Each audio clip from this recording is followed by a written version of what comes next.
और सहज बुरा मत मानना, आई वॉज जस्ट सीरियस।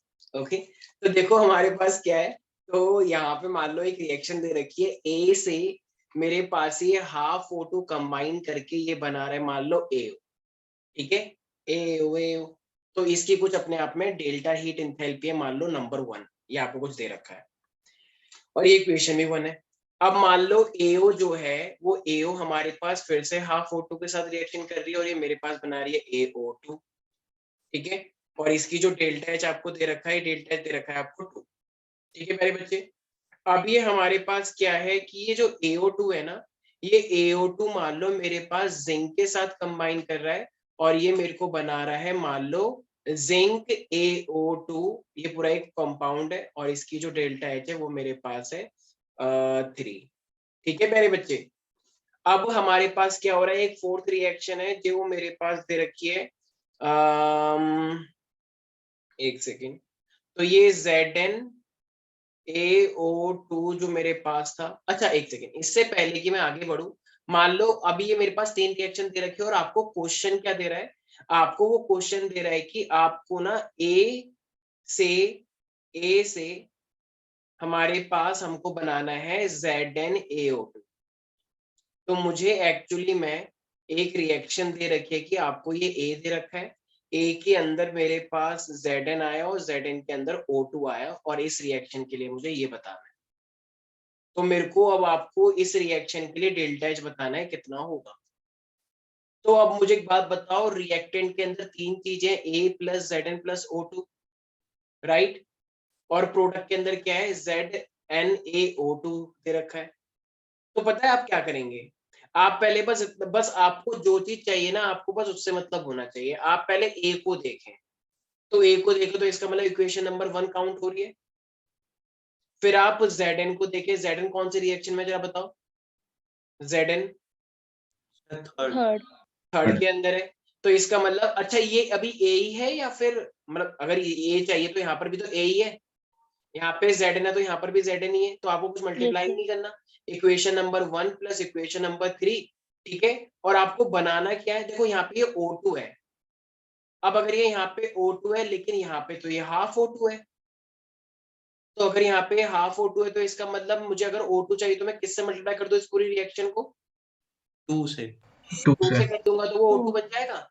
तो क्या मैं प्लस यस का सर 2 इंटू में इक्वेशन नंबर 2 कर दूं ताकि ये भी O2 बन यस सर। यस जाए। सर अच्छा, क्या ZnO2 कोई प्रोडक्ट में है इस साइड, यस सर।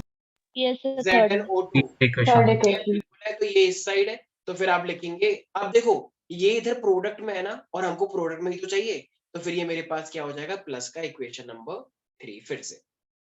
तो इस तरीके कोई तारेगा नहीं इसे, ये सिर्फ समझाने के लिए बताया है।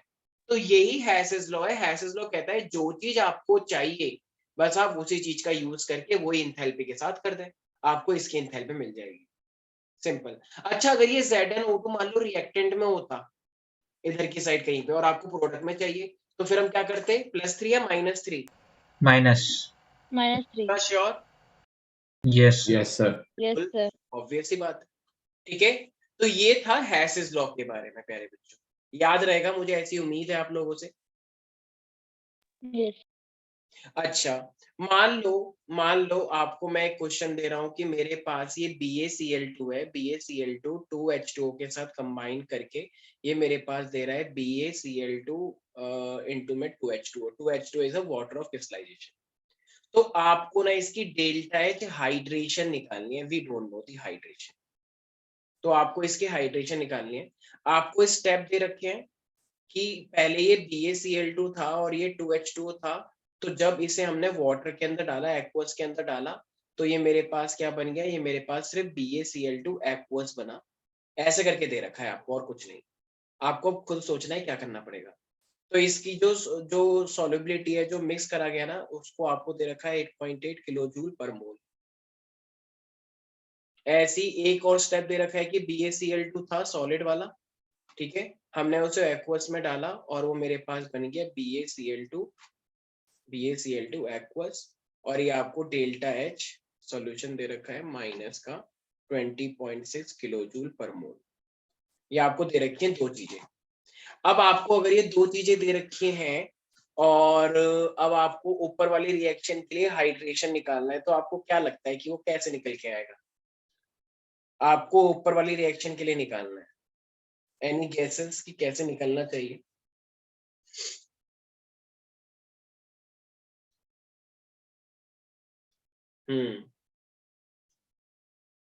सर पहले BaCl2 सॉलिड जो स्टेट में है सर उसकी एनर्जी लेंगे और फिर BaCl2.2H2O की एनर्जी लेंगे, उसको सब्ट्रैक्ट कर देंगे BaCl2 सॉलिड वाली एनर्जी से, हमें हाइड्रेशन ऑफ मतलब एंथैल्पी ऑफ हाइड्रेशन मिल जाएगा।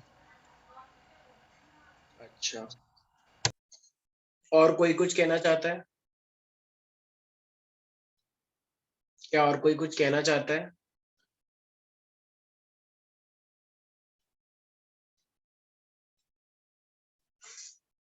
देखो, कभी ये एक्चुअली में थोड़ा सा हटके सवाल है, जो हमने करा है वो तो सिंपल था। अब देखो आप लोगों को क्या समझना है। मैंने बताया था कि मैं नोएडा से दिल्ली से एक मूर्ति आया हूँ, लेकिन जो विनीत है वो एक एक स्टेप चल के आया है।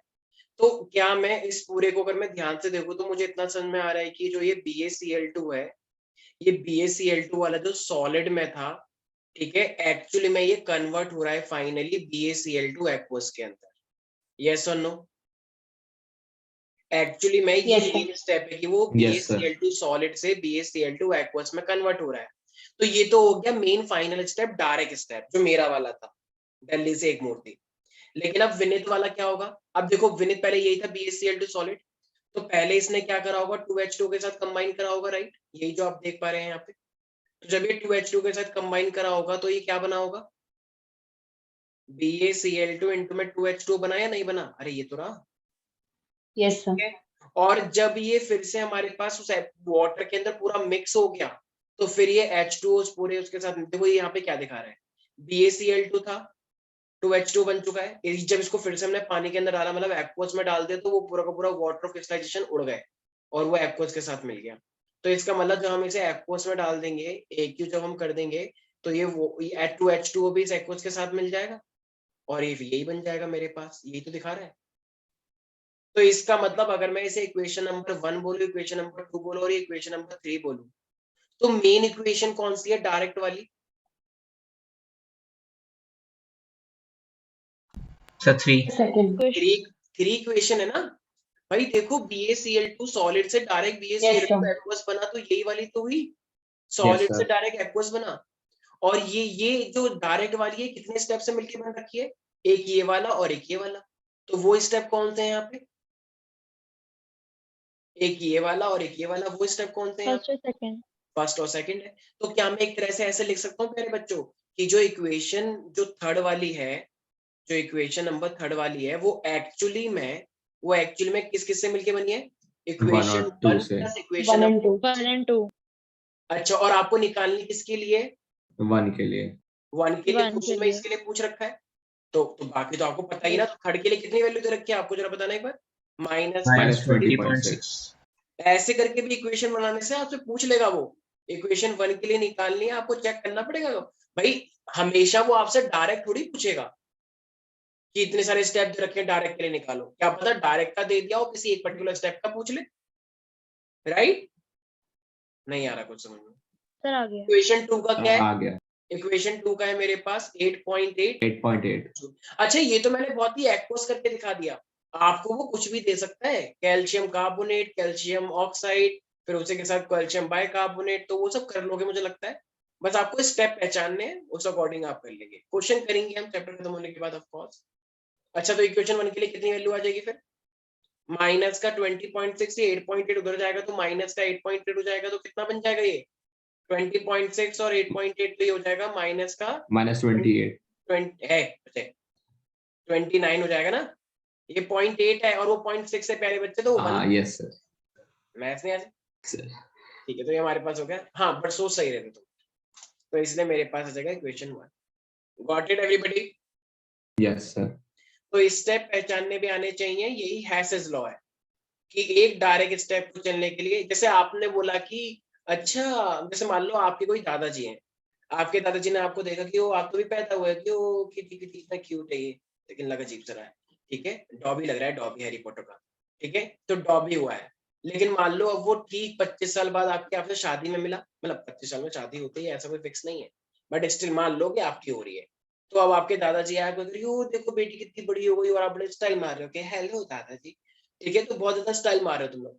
तो दादाजी पहले तुमको देखा था और आज तुमको देख रहे हैं, तो वो डायरेक्ट देख रहे हैं दादाजी, ठीक है, लेकिन क्या पेरेंट्स भी तुम्हें डायरेक्ट देख रहे हैं? No sir.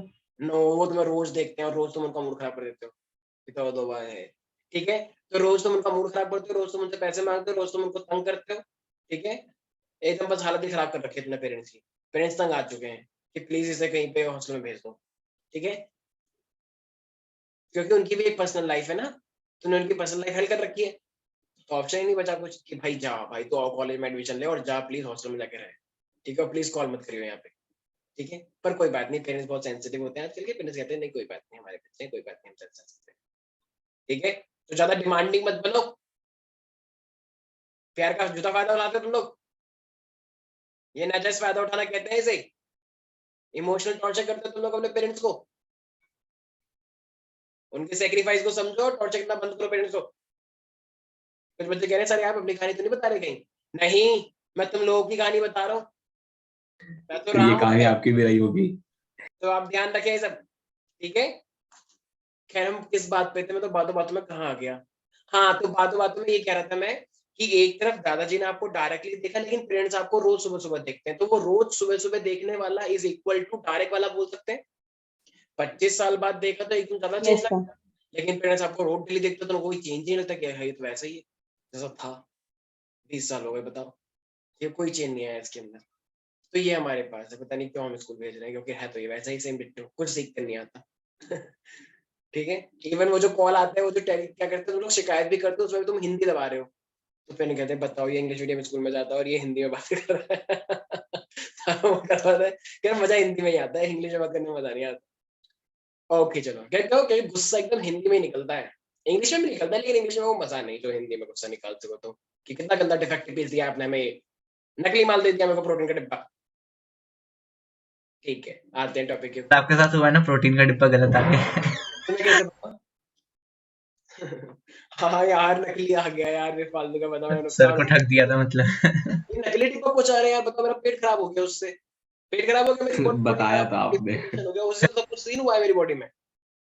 मैंने अभी दिवाली पे कोई प्रोटीन का डिब्बा मंगाया था, वो उन्होंने नकली प्रोटीन का डिब्बा बना दिया, भाई मेरी बॉडी में जो दिक्कत आ गई मैं क्या बताऊं, मेरे पैर नहीं चल पा रहे हैं, मैं चल नहीं पा रहा हूँ ढंग से, प्रोटीन का डब्बा क्यों पता नहीं वो मंगाया? प्रोटीन, अरे कम से कम अगर तुम लोग, अगर तुम लोग प्रोटीन का डिब्बा असली नहीं भेज सकते, कम से कम इतना गंदा तो मत भेजो कि इसको नुकसान हो जाए, कुछ भी ना हो, अच्छा आटा ही भेज दो कि चलो बॉडी में कुछ नुकसान नहीं होगा, ये लोग पता नहीं क्या कर रहे हैं, मैंने कंप्लेंट डाली, इतनी जगह में गुस्सा आ गया मेरे, वो कह रही इंग्लिश के लिए 1 दबाए, मैंने कहा नहीं 2 ही दबाऊंगा मैं, क्योंकि जो मजा हिंदी में है ना सुनाने में, जो फ्लो आता है ना अंदर से। मैंने उसे खूब अच्छे से सुनाया, और वो कह रहा कि आई एम सॉरी, हम अपोलोजाइज करते हैं चीज, अरे अपोलोजाइज, मेरे यहाँ पे बॉडी बिगड़ गई, मैं यहाँ पे 1 हफ्ते क्लास नहीं ले पा रहा हूँ ऑफलाइन, तुम यहाँ पे अपोलोज, और वो अपोलोजाइज उनकी फिक्स्ड है, तुम्हारे बोलने से पहले भी वही बात बोलेंगे, तुम्हारी शिकायत सुनने के बाद भी वही बात लेकिन बोलेंगे, प्रोटीन का डिब्बा नहीं भिजवाएंगे। पर अब मुझे चाहिए भी नहीं भाई, मेरे को बस नॉर्मल मेरी बॉडी दे दो। सर एग खा लो। मैं चल नहीं पा रहा हूँ यहाँ पे, मेरी हालत खराब हो गई है, पर चलो ठीक है, इट्स फाइन। आते टॉपिक के ऊपर, तो इसीलिए ऑनलाइन कुछ भी ना मंगवाएं आप लोग, ठीक है, मैं थोड़ा सा मसल्स देख के मेरे को लगा कि चलो, मेरे घर वाले कह रहे कि थोड़ा मसला तो बना ले, तेरी उम्र हो रही है, मैंने कहा चलो ठीक है डिब्बा मंगवा लेते हैं, कह रही नहीं डिब्बा नहीं, कुछ कर ले एक्सरसाइज, तो मैंने कहा चलो वो भी कर लेंगे, लेकिन डिब्बा मंगवा लेते हैं, डिब्बे से मेरे को ऐसा नुकसान हो गया कि अब मैं 1 हफ्ता होने जा रहा है, मैं कुछ कर ही नहीं पा रहा। ओके फाइन, तो आप लोग सर सबसे, बैठ गए। ठीक है, ये सेल में कभी कुछ नहीं मंगवाना चाहिए। मेरे को लगा दिवाली सेल चल रही है, चलो कुछ यही मंगवा लेते हैं। ये बात मम्मी से करो आप। तो ठीक है, आते हैं टॉपिक के ऊपर, everything will be alright. Bond energy पे आ रहे हैं हम लोग, तो बॉन्ड एनर्जी, अभी एक नया टॉपिक स्टार्ट हो रहा है। बॉन्ड एनर्जी जब भी वो आपसे कहेगा ना, देखो एक्चुअली में हमेशा एक मोल ऑफ बॉन्ड को हमेशा तोड़ने की कोशिश करते हैं गैसियस मॉलिक्यूल, जब भी वो आपसे बॉन्ड एनर्जी कहेगा तो उसका मीनिंग भी क्या होता है अपने आप में, डेल्टा एच होता है, बॉन्ड एनर्जी। तो आपको क्या करना है, जितने भी रिएक्टेंट है ना, जितने भी रिएक्टेंट हैं, उन सबके बॉन्ड आपको तोड़ने हैं, तो पहले आप ले लेंगे तो टोटल रिएक्टेंट की bond energy minus total product की बॉन्ड एनर्जी। अब क्या मीनिंग है, मैं इसका समझाता हूँ। तो आपको टोटल समीशन लेना है किसका, रिएक्टेंट के बॉन्ड एनर्जी का, जितने भी रिएक्टेंट है सब लेने पड़ेंगे। समीशन का मतलब 1 है 2 है 3 है, जितने भी सब लेने पड़ेंगे, माइनस, क्या आपको एक बैकग्राउंड आवाज आ रही है, यहाँ पे ढोल बज रहा है ये सामने, ओके पर कोई थोड़ी बात थोड़ी आ रही है। ओके, डांस मत करना बस, ठीक है। तो और ये मेरे पास है प्रोडक्ट, ठीक है। तो ये मेरे पास रिएक्टेंट वाले हो गए, ये मेरे पास प्रोडक्ट वाले हो गए। जब भी हम ऐसे करते हैं तो वो मेरे पास बॉन्ड एनर्जी कहलाता है, ठीक है। अब आप लोग इसको कैसे समझेंगे, जैसे मुझे एक बात बताओ प्यारे बच्चों, मैंने बोला H2 प्लस का Cl2 इट गिव्स 2HCl, ये बात आप लोगों को पता है, H2 plus Yes, Cl2 it gives 2HCl, everybody know that, yes, sir. ठीक है। अब जब हमारे पास ये H2 plus Cl2 2HCl हमको देता है, तो अब देखो मैंने क्या बोला, अगर आपको बॉन्ड एनर्जी निकालनी है, इंथैल्पी नहीं, बॉन्ड एनर्जी जब आपको निकालनी है तो उसको डेल्टा एस से रिप्रेजेंट करते हैं हम उसको भी। तो अब देखो आपको क्या करना है, फॉर्मूला हम ये वाला लगाएंगे, बताना कितने रिएक्टेंट है मेरे पास, दो कितने, दो दो रिएक्टेंट है, तो दो लेकिन ये है तो H और H बॉन्ड, तो इस H2 के बीच में कितने बॉन्ड हो गए, एक ही तो हुआ, एक। तो हम इसको ऐसे ले सकते हैं H bond H, yes sir H2 हो गया, प्लस का ऐसे Cl2 का, ये Cl2 का, तो एक ही तो Cl बॉन्ड हुआ, यस सर। और माइनस, माइनस कितना, अब कितना देखो HCl है, तो HCl के बीच में भी एक ही बॉन्ड होता है, लेकिन ये कितने बॉन्ड है, सर दो एक। दो, एक बार मतलब बॉन्ड एक ही है लेकिन टोटल मॉलिक्यूल कितने हैं, दो। दो तो दो लिखेंगे ना यहाँ पे, दो क्योंकि दो बॉन्ड टूट रहे हैं, और यहाँ पे लिखोगे HCl। तो इसका मतलब अगर मैं आपको H बॉन्ड H की एनर्जी दे दूं और Cl बॉन्ड Cl की एनर्जी दे दूं और HCl की भी एनर्जी दे दूं बॉन्ड की, तो क्या टोटल रिएक्शन का बॉन्ड एनर्जी आ जाएगा, यस यस सर सर। पक्का श्योर, देख लो। अच्छा यस ठीक है, सर तो ये बॉन्ड एनर्जी जो आएगा एक्चुअली मुझे मान लो HCl के फॉर्मेशन का निकालना है, अगर मुझे HCl के फॉर्मेशन का निकालना है तो मान लो अभी मेरे पास HCl का फॉर्मेशन बन जाएगा, ठीक है, डेल्टा H फॉर्मेशन बन जाएगा, तो मेरे पास मान लो एक तरह से जो वैल्यू आई मान लो 200 आई, तो वो 200 जो वैल्यू आई वो एक HCl के फॉर्मेशन के लिए आई या दो HCl के फॉर्मेशन के लिए आई, सर दो तो के लिए तो सर 200 दो के लिए 202 HCl के फॉर्मेशन के लिए आई ना, तो अगर मुझे एक बनाना होगा तो एक बनाने के लिए कितनी एनर्जी हो जाएगी, वो सर 100 100 हो जाएगी, ऑफ कोर्स, तो बहुत बच्चों वाली बात है ना। अगर 5 बच्चों को मैंने ऐसे दे कि लो 500 रुपए लो आपस में बांट लेना, तो एक बच्चे को कितना मिलेगा, एक बच्चे कह रही नहीं कोई नहीं देता, भाग जाता है वो, कहता है बे चल ये मेरे को ही तो दिए हैं। ऐसा होता है ना यूजुअली शादियों में, दादाजी की तुम मान लो तुम 3-4 भाई बहन हो, दादाजी ने कहा कि लो आपस में बांट लेना, और जिसको मिलता है कि वो एकदम भाग जाता है, वो खा लेता है, उसको भूल ही जाता है कि कुछ हुआ है, लेकिन ऐसे देने चाहिए ना, धोखा कहते हो तुम लोग। तो इसी तरीके से मान लो एक क्वेश्चन दे रखा है कि मेरे को Cl और Cl की बॉन्ड एनर्जी दे रखी है, ऐसी मुझे H और H की बॉन्ड दे रखी सर है, ये बॉन्ड एनर्जी सर आपका बॉन्ड एंथैल्पी है। आप बोल सकते हैं, बिल्कुल आपका स्वागत है, आप बॉन्ड एनर्जी बोल सकते हैं, बॉन्ड एनर्जी बॉन्ड एंथैल्पी आप बोल सकते हैं। आपको C और Cl के बीच के बॉन्ड की तोड़ने की जो एनर्जी है ना, तोड़ने की जो एनर्जी है वो मैं दे रहा हूँ 243 किलो जूल पर मोल, किलो जूल पर मोल में ही होता है जहां तक। ऐसी मैं H और H के बॉन्ड को तोड़ने की जो एनर्जी है वो 435 दे रहा हूँ आपको, किलो जूल पर मोल, और ऐसी जो HCl के तोड़ने की एनर्जी है वो मैं आपको दे रहा हूँ 431 किलो जूल पर मोल, तोड़ने की एनर्जी मैं आपको दे रहा हूँ। तो अब आप लोग बताइए, अगर ये इतने तोड़ने की किलो जूल पर मोल एनर्जी है, तो बताओ बताओ बताओ प्यारे बच्चों, कैसे निकालेंगे हम इसकी। हाँ, क्वेश्चन मेरा ये है, what is the enthalpy of formation of HCl, what is the enthalpy of formation for HCl, और आपको ये सब दे रखा है। एक बच्ची कह रही 431, मैंने कहा कैसे, कह रही आपने ही तो दिया है HCl इज इक्वल टू 431। अरे भैया मैं आपसे पूछ रहा हूँ HCl के फॉर्मेशन की एंथैल्पी, ये बॉन्ड तोड़ने की एंथैल्पी दे रखी है कि HCl को जब आप तोड़ोगे तो इतनी एनर्जी चाहिए, कह रही हो अच्छा, बात तो एक ही लग रही थी मुझे, बात एक नहीं है, एक है ये बॉन्ड एनर्जी आपको दे रखी है राइट नाउ, HCl बॉन्ड को तोड़ने की एनर्जी, और आपसे मैं पूछ रहा हूँ फॉर्मेशन ऑफ HCl।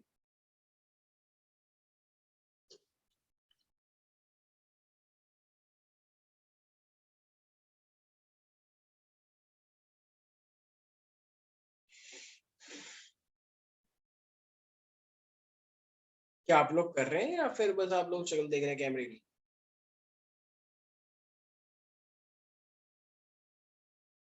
अभी मैंने करके दिखाया था वैसे, ऐसा ही कुछ, मतलब समझा तो दिया ही, अब तो आप कर ही लोगे। मैं आपको पहले ही बता दूं प्यारे बच्चों, सब्जेक्टिव पेपर है आपका, ठीक है। टर्म 2 वाला जो है वो सब्जेक्टिव है, एमसीक्यू नहीं है। एमसीक्यू हुआ सो हुआ। अब आप फिर से अपने पुराने फॉर्मेट पे आ जाएं, सब्जेक्टिव। और सब्जेक्टिव में ही सारा खेल करते हैं, क्योंकि ऑब्जेक्टिव में तो टीचर कुछ कर नहीं पाती, सब्जेक्टिव में टीचर चलाती है अपनी बेईमानी। क्यों? 4 नंबर का क्वेश्चन है, आधा नंबर, 1 नंबर, और उनसे बहस चैट करो और का काट आंसर दे। देना है। लेकिन एमसीक्यू में ऐसा होता है, कराए तो कराए, नहीं कराए तो नहीं कराए, मैं कुछ कर ही नहीं सकता। हाँ, कितना आ रहा है आंसर? तो चैट पे भेजना सर। अच्छा, चैट पे भेजा है। सर 100। भाई 100 तो मैंने बताया था वैसे। ओके सडान, मैंने अगर आप तुम्हें एक चीज याद हो कि मैंने एक एचसीएल के लिए पूछा या 2 एचसीएल के लिए पूछा है, सडान सोचो जरा। भाई जब भी आपसे कोई चीज पूछी जाती है वो एक मोल के लिए तो पूछी जाएगी, और ये राइट नाउ जो आपने अभी रिएक्शन करवाई होगी वो ऑफ कोर्स वो 2 मोल के लिए आया होगा। तो सोचो सोचो, बाकी आप समझदार हो।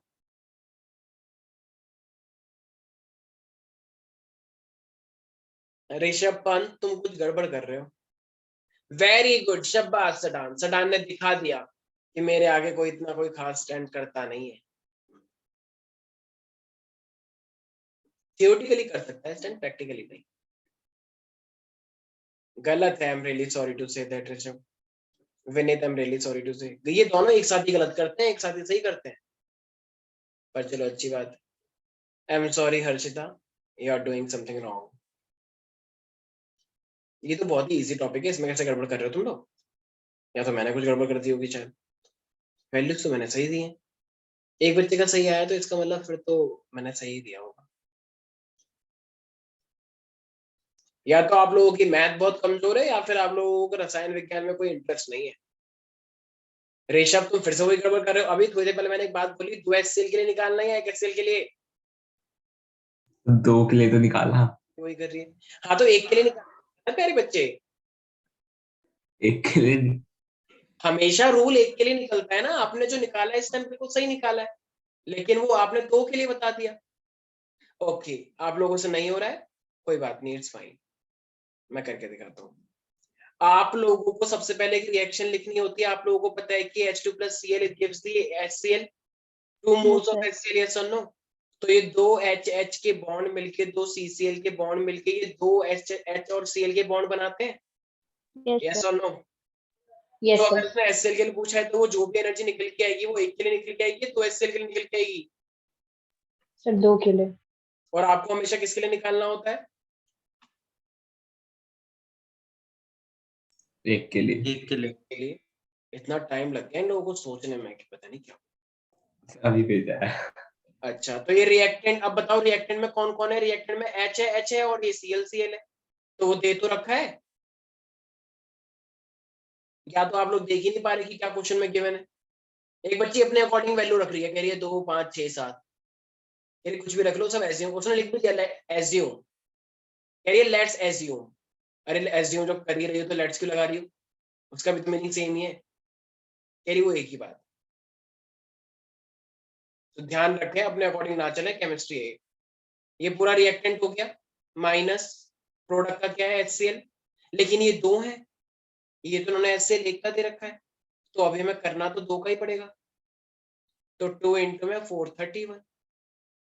अब जरा करना, रिएक्शन के अकॉर्डिंग हमने कर दिया ये, तो कितनी वैल्यू आई थी? माइनस का 184 आ गया, राइट, किलो जूल पर मोल। Yes, sir.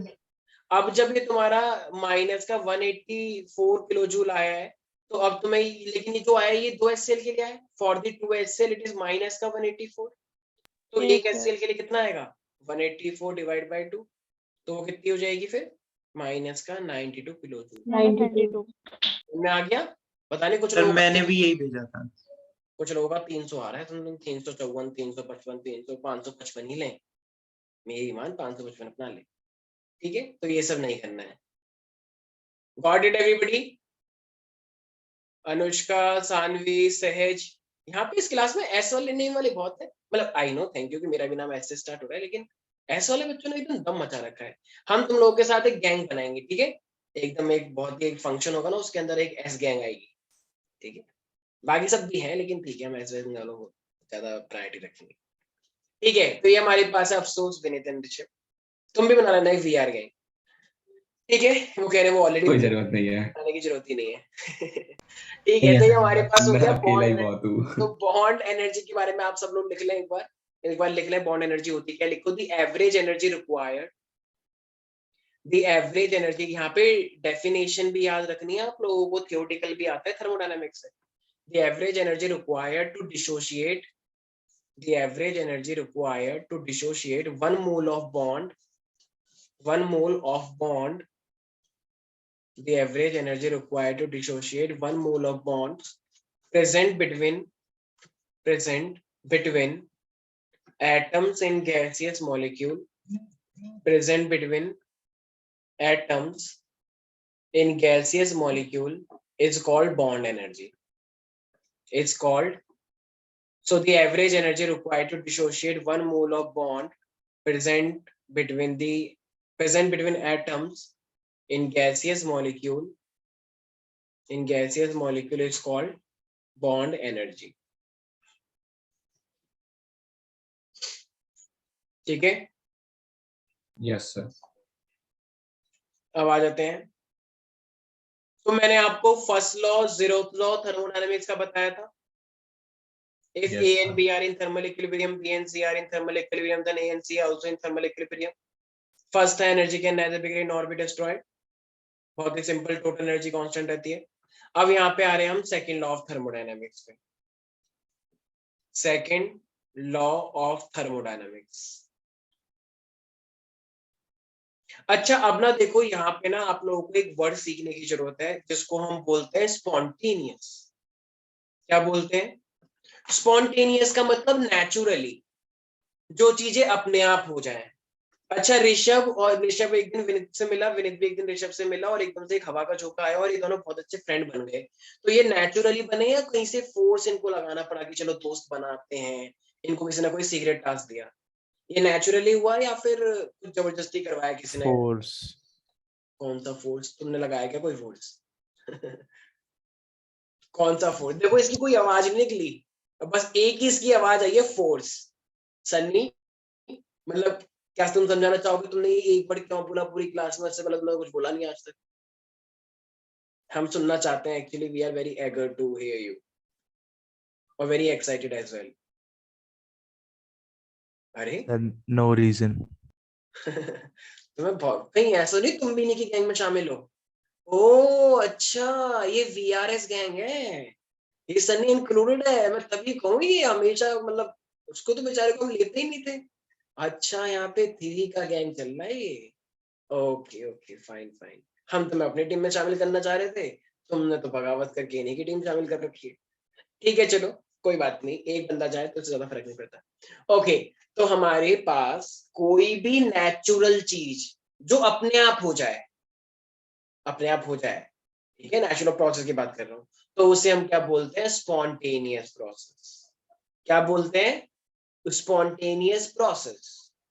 मैंने लास्ट ईयर में कुछ बड़ी कही कि सर ठंड का माहौल चल रहा है, मेरा नहाने का मन नहीं करता, तो ये नेचुरल प्रोसेस है या फोर्स? मैंने कहा तुमने इतना गंदा सवाल पूछा, सारा मूड खराब कर दिया लोगों का तुमने। ठीक है, तुम चुप रहा करो। उसका नाम था श्रेया। ठीक है, तो हमें कोई भी नेचुरल प्रोसेस, तुम तो कुछ कर ही नहीं रही हो, तुम नहाने नहीं जा रही हो ना, तो तुमने करा ही कहाँ कुछ? मैं कह रहा हूँ कुछ होना चाहिए नेचुरली। अब अफसोस, आई मीन ऑफ कोर्स, आप लोग अपने आप तो नहाने के लिए नहीं जाओगे, आपको घर वाले ही बोलेंगे, क्योंकि अपने आप तो आप जाते भी नहीं हो वैसे भी। ठीक है, तो जो अपने आप जाते हैं, अपने आप की, जैसे मान लो एक पत्थर रखा हुआ है एक पहाड़ के ऊपर, हवा का झोंका आया, पत्थर नीचे गिर गया एकदम धड़ाम, तो वो अपने आप गिरा या ऊपर से किसी ने गिराया? एक बच्ची कह रही हाँ काली परी ऊपर बैठी हुई है, वो अलग बात है, लेकिन कुछ चीजें अपने आप भी गिरती हैं। जैसे किसी नाम सुना है भूस्खलन? भूस्खलन को लैंडस्लाइड Yes, sir. इंग्लिश में, कि भूस्खलन आ गया। ठीक है। तो ये जो होता है ये ये अपने क्या आप है? होता है या कोई कोई करवाता है ये?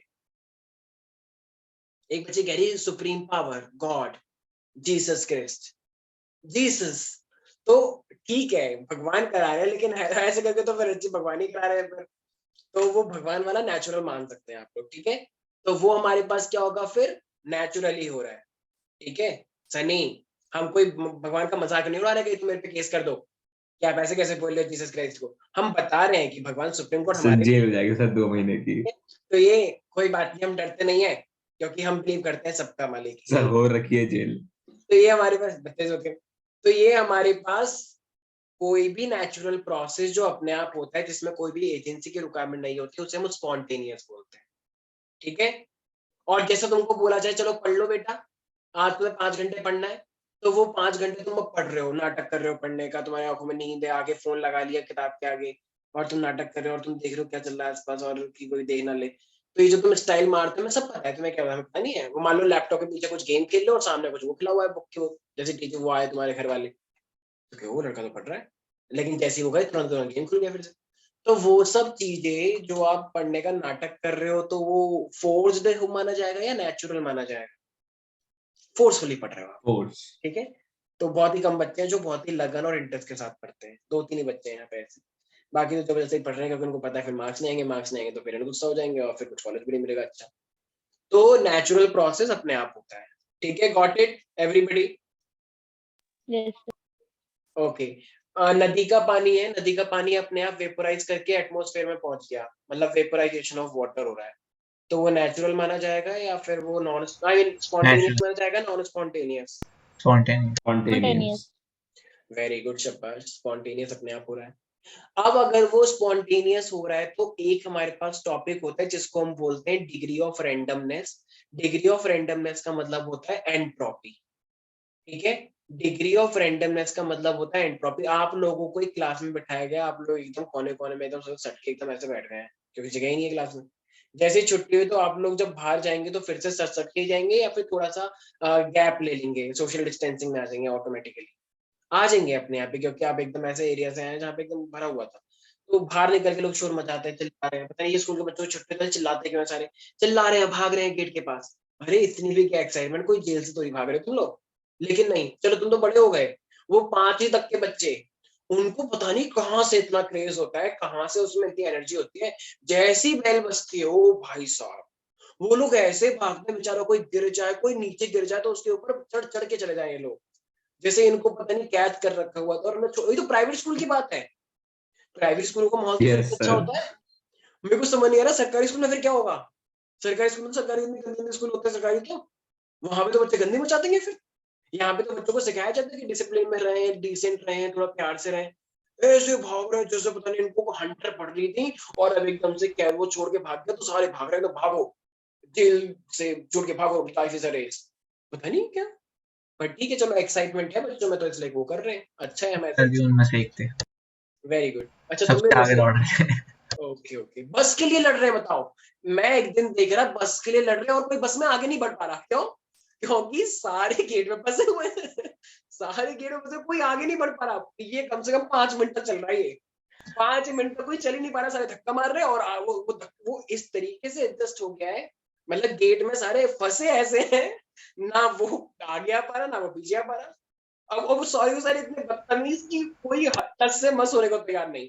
फिर टीचर ने आके तो थप्पड़ मारे 2 बच्चों के, और मैम ने उन बच्चों को थप्पड़ मारे जिनकी गलती भी नहीं थी, वो पीछे खड़े हो रखे थे बच्चे और उनको देखते हुए बस फिर सारे बच्चे ऐसे एंटर करे, 2 मिनट में सारी बस भर गई। ये होता है बताओ, किसी की सजा किसी और को मिल गई, वो बच्चे डिसेंट थे, और एक बच्चा जाके सबसे पहले ड्राइवर सीट पे ही बैठ गया, बोला मैं चलाऊंगा। वेरी गुड शाबाश, ऐसी ही हरकतें तुमने करी हैं। ये विनीत ने किया है सर। तो अब हाँ, फिर वो हटाता है थप्पड़ मार के भैंस पीछे। उसे तो गियर चला रहा था। ओके, अब मुझे एक बात बताइए, अगर अगर क्लास में सारे बच्चे बैठे हुए हैं, अब एकदम से छुट्टी हो गई, सारे भाग रहे हैं, ठीक है, सारे एकदम ग्राउंड की तरफ भाग रहे हैं मान लो, तो इसका मतलब उनका रैंडमनेस, उनकी जो फ्रीडम है वो बढ़ गई या कम हो गई? फ्रीडम बढ़ गई। बढ़ गई। बढ़ गई, तो इसका मतलब एंट्रोपी भी बढ़ गई। बिल्कुल Yes, बढ़ गई sir. Of course. ठीक है ना, तो जब भी छुट्टियां होती हैं, अभी तुम सारी सारी क्लास में बैठे हो, जैसे छुट्टी हो गई तुम लोग बाहर एकदम, हमारे स्कूल में तो ऐसा होता है कि हमारे में मतलब यूजुअली लोग रोड ही किसान है, सिविल लाइन वैसा एरिया, पॉश एरिया वो, तो वहां पे सारे एकदम एकदम ऐसा लगा चक्का जाम मच गया एकदम। लोग जो उस टाइम पे नई नई लो फ्लोर बस चली थी दिल्ली में, लोग बटन खोल खोल के लो फ्लोर के बस के गेट खोल रहे हैं बताओ। रेड लाइट थी हमारे स्कूल के सामने, तो सारी बस रुक गई, अब वो कह रहा है गेट खोलो, तो वो खोल नहीं रहा है। तो बाहर ना एक बटन बना हुआ था बस कि जिसको भी बटन दबाएगा वो खुल जाएगा ऑटोमेटिकली। तो वो बटन खोल नहीं रहा वहां से, तो सारे छोटे छोटे बच्चे बटन दबा रहे हैं और वो यहाँ से कुछ बोले जा रहे हैं, समझ आ रहा हो क्या बोल रहा होगा वो, लेकिन ठीक है सारे बटन दबाए जा रहे हैं और सारे एंटर कर रहे हैं, तो ये सब चीजें बहुत हुई। तो कुल मिला के मेरा मतलब ये था कि एंट्रोपी हमारी इंक्रीज हो गई है, ठीक है। और जब भी कोई प्रोसेस स्पॉन्टेनियस होता है तो एंट्रोपी उसकी बढ़नी चाहिए या कम होनी चाहिए तुम लोगों के अकॉर्डिंग? जब भी कोई प्रोसेस स्पॉन्टेनियस होता है तो सब बढ़नी चाहिए, तो बढ़नी चाहिए। ऑफ कोर्स तो बढ़नी चाहिए। एनर्जी इंक्रीज होती है। बिल्कुल सही है, ठीक है। तो अब आप सबसे पहले लिखेंगे सेकंड लॉ के अंदर, ऑल स्पॉन्टेनियस प्रोसेस, जो प्रोसेस अपने आप होते हैं वो कभी भी वापस नहीं आते थे। पत्थर एक ऊपर से नीचे गिर गया तो क्या, अगर एक से गाड़ी पे गिरा धड़ाम, तो क्या वो वापस गाड़ी से ऊपर उठ के फिर से ऊपर चले जाएगा कि मेरा मकसद पूरा हो गया? No sir. नहीं, वो गिर गया तो गिर गया, जो हुआ सो हुआ, ठीक है। तो लिखें, all spontaneous processes are thermodynamically irreversible. Spontaneous मतलब जो नेचुरली अकरिंग अपने आप हो जाते हैं, तो वो वापस क्यों आएंगे? वो हुए इसलिए हैं क्योंकि उनको नेचुरली होना था, तो वापस क्यों लेकर आओगे भाई? वापस आते हैं वो, अब्बा नहीं मानेंगे, ठीक है। तो वापस वो हुआ था, वो बीटेम में गया था जबरदस्ती करने के लिए, तो वो वापस आया और फोटोग्राफी में गया क्योंकि नेचुरल उसका फोटोग्राफी था। रणछोड़ दास चांचड़, तो वो था, उसको बीटेक करनी थी और सच में उसको इंजीनियर बनना ही था, तो वापस आया क्या? क्योंकि नेचुरल फोर्स था। उस अकॉर्डिंग समझ सकते हैं चीजों को। All spontaneous processes are thermodynamically irreversible, लिख लिया। अच्छा, और जब भी स्पॉन्टेनियस प्रोसेस होता है तो एंट्रोपी इंक्रीज होती है डिक्रीज होती है? इंक्रीज होती है। सेकंड पॉइंट में लिखो, इसी के सेकंड लॉ के अंदर ही, सेकंड लॉ का ही पार्ट है ये, सेकंड में लिखो, the entropy of universe is completely increasing, is increasing लिख दो, completely the entropy of universe, ये चलो लिख लो, the entropy of universe is completely increasing, क्योंकि स्पॉन्टेनियस है तो एंट्रोपी तो बढ़ेगी ही बढ़ेगी, ठीक है, ध्यान रखेंगे। डन। तो ये था सेकंड लॉ केमिस्ट्री के टर्म्स में, ये था सेकंड लॉ केमिस्ट्री के टर्म्स में। अब लिखो और अब फिजिक्स के टर्म्स में आपको देखना है। मुझे एक बात बताइए, आप लोग जितनी भी मशीनें खरीदते हैं ना, जितनी भी गाड़ी खरीदते हैं, उन सबकी अपने आप में एक इफिशियंसी होती है। जैसे आप लोग जानते हैं आपकी गाड़ियों के अंदर हीट इंजन होता है, ठीक है, बहुत सारे डिवाइस होते हैं जहाँ पे हीट इंजन होता है, ये जो फ्रीज होता है, रेफ्रिजरेटर होता है, हीट इंजन से चलता है। तो जितनी भी वो हीट प्रोड्यूस कर रहा है तो उससे हमें वर्क मिलता है। जैसे मान लो मैं एक एक्सीलरेटर दबा रहा हूं, मैंने गाड़ी चलाई है, मैंने पेट्रोल भरवाया, पेट्रोल से हीट निकल के आ रही है, तो हीट से फिर वो चल रहे, मेरी गाड़ी चल रही है, राइट। अब तक ऐसी रेयरली ही कोई मशीन आई होगी जिसमें आपका हीट इंजन पूरा 100% वर्क कर रहा है। अगर आपका कोई पेट्रोल खर्च हो रहा है तो 100% पूरा का पूरा वो आपकी वर्क में ही यूटिलाइज हो रहा है, ऐसी कोई मशीन नहीं बनी अभी तक, ठीक है। तो इसका मतलब 100% डिफिशिएंट अभी तक कोई नहीं है। एक मूवी भी आई थी ना, वो वाली, क्या नाम है उस मूवी का, लूसी, उसमें कुछ बता रहे हैं कि हम ब्रेन का अभी तक सिर्फ 2% ही यूज कर रहे हैं या 3%। Yes sir. फिर वो बताता है 20% पे, और फिर लूसी फिर वो दिखाता है कि sir what if we are using 100% of energy, कहते हैं 100%, nice question, but your question hurt me, ठीक है। तो इसका मतलब ऐसा नहीं होता है वो, तो सर लास्ट में दिखाता है 100% तो से क्या होता है। हाँ, तो लास्ट में फिर वो एवरीवेयर पहुंच जाती है, मतलब ठीक है, ऐसा कुछ फाउंडेशन में मैंने दिखाया था, मुझे याद आ रहा है कि नहीं उस शाम को यस सर, कुछ दिखाया याद, था। ठीक है। तो 100% टाइप का हमारे पास, मैं 3 डायमेंशन की बात कर रहा था उस दिन, ठीक है, पर चलो तुम लोगों को याद है, बहुत अच्छी बात है।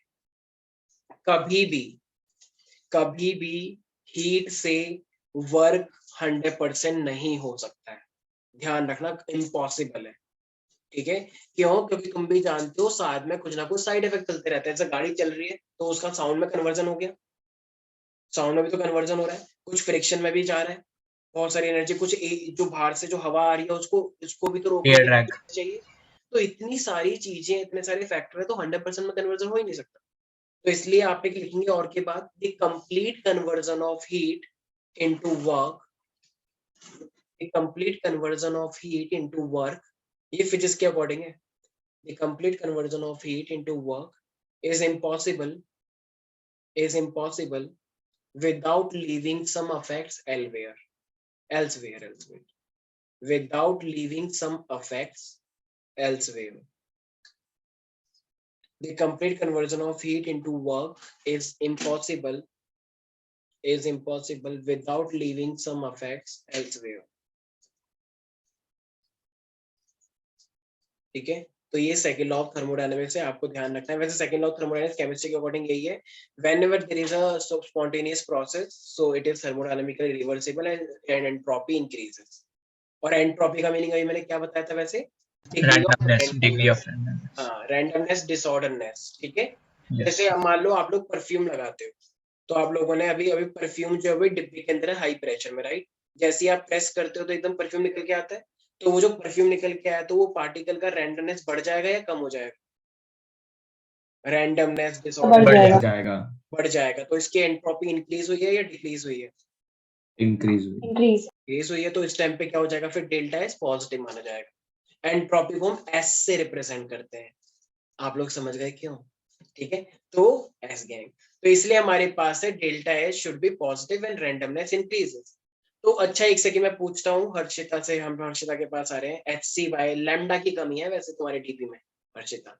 ओ अच्छा, H C, Harshita Chirvi, okay sorry, मुझे लगा एच सी बाय लैम्डा की बात कर रही हो एनर्जी। ओके, तो बताएं एच सी कि ये जो मेरे पास स्पॉन्टेनियस प्रोसेस होता है, ये क्या होता है स्पॉन्टेनियस प्रोसेस?